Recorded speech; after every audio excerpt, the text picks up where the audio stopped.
Hi everybody, my name is Monica and today I'll be reviewing Dorothy Must Die. Toto, I have a feeling we're not in Kansas anymore. Before I start reviewing, I want to say something about the cover of this book.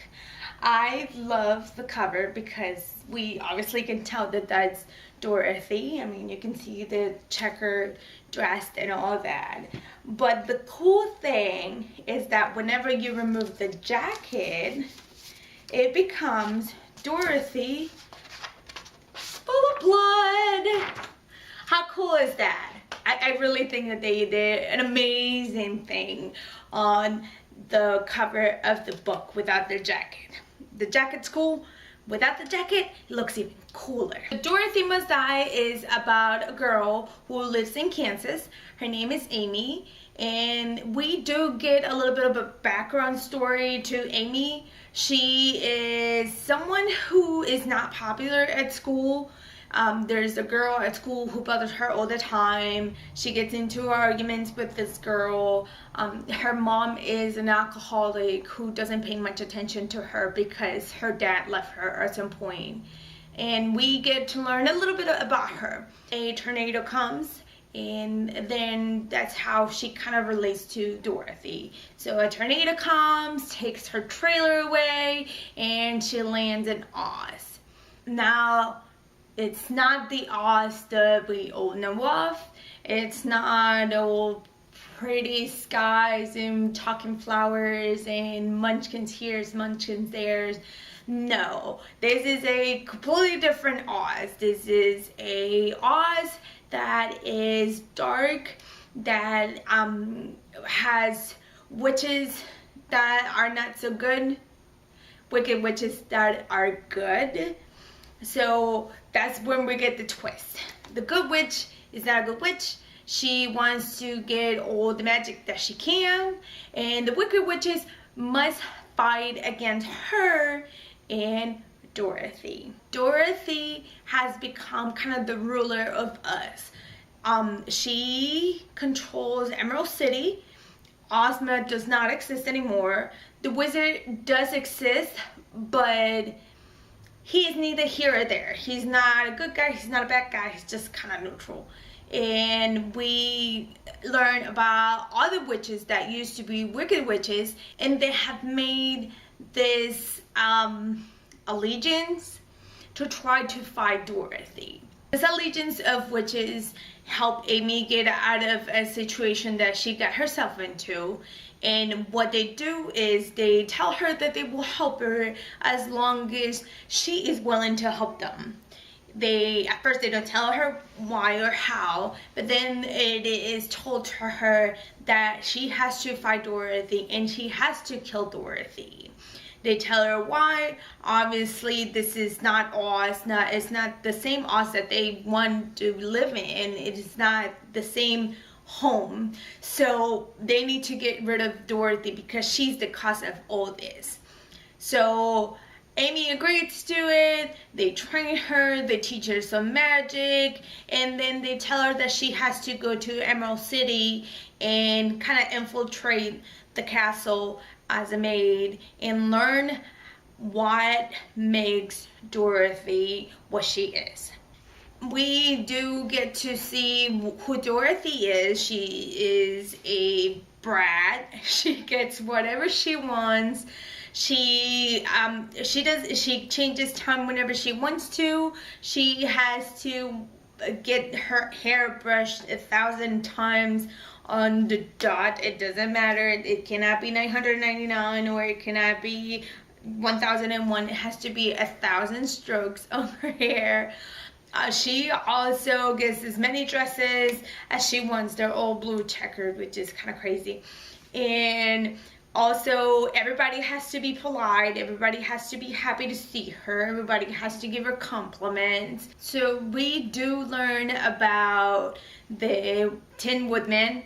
He is pretty much a machine made out of tin. He has knives for hands, and he's just super powerful. He's just a kill machine. There's my cat. The Scarecrow still has a brain, but that's all he does. Everything revolves about him trying to make things better with his brain. And by this I'm saying, like, he makes monsters and he abuses his rights with other creatures that live in Oz. The lion still has courage, but the way that he gets the courage is by taking people's fear. So people are afraid of him, and if he realizes that you're afraid of him, he pretty much takes it in, and he gets more powerful.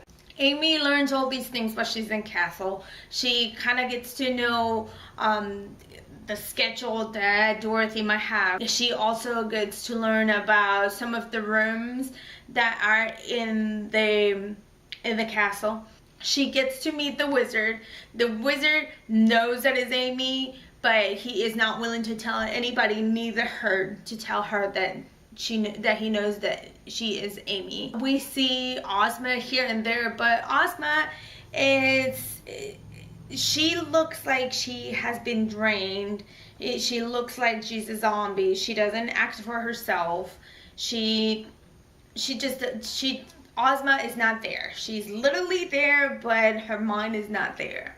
Towards the end of the book, there is a party going on, and that's whenever the witches come to the castle to attack and to kill Dorothy. However, the book does not end there. Whenever I picked up this book, I didn't know that there were going to be more than one book. And I was so upset because I was so getting ready to see Dorothy die, and it doesn't happen. One of the characters do die, either the lion or the scarecrow or the Tin Woodman. One of them dies, and it's thanks to Amy. But I hated not knowing that that was not the end of the book. I hated knowing that there's going to be more. Why? Because this is what every other YA author is doing. Sure, you want to milk your book, and I know that you kind of want to do 3,000 books of it, but I don't think that they should all become that. The book, I like it. I like the darkness of it. I enjoy seeing this no one become someone so important that, you know, she's the future of Oz. I like the twist in the characters. I like it that it's not rushed. It is not at all. But I kind of wanted it to be over with. I kind of wanted to know what I wanted Dorothy to die, and I'm pretty sure that she's gonna die. But I don't want to have to wait 3 more years to see another character die, and then another 3 years to see another character die, and then to see if Dorothy dies. I don't like that, and I don't think anybody does. Especially not knowing that this is what I was getting into. But I do like the character development. There's a lot of it. For someone like me who has only seen the Wizard of Oz once, and who is just now starting to read the book, to me, I liked it. I mean, I know that whatever else I need to know about the characters, I will learn on the book, the actual Wizard of Oz book. So it was cool to see the twist. But again, I do not like knowing that I'm gonna have to wait a while to see another book. The book kept me going. I wanted to read and read and read and read, and then at the end, this happened. I did not know how to take it. I wasn't sure why is this happening? Why is it that Dorothy's not dying right now? And especially because when the book ends, you kind of think that that's what's going to happen, and it doesn't. Oh my god, it doesn't. There are a lot of other adventures that do happen in the book. We see a lot of other situations, which I didn't want to get into because I don't want to spoil it for you guys. So go ahead and read it. I totally recommend it. It is a good book. just so you know, there will be other books. If you have read the book, please let me know what you thought about it in the comments. I really want to know how you felt about it. And if you didn't know that there's going to be another book, please let me know how you felt at the end of that book. So that's it for today, guys. Thank you so much for watching. Please subscribe, and I'll see you guys in another review. Bye-bye.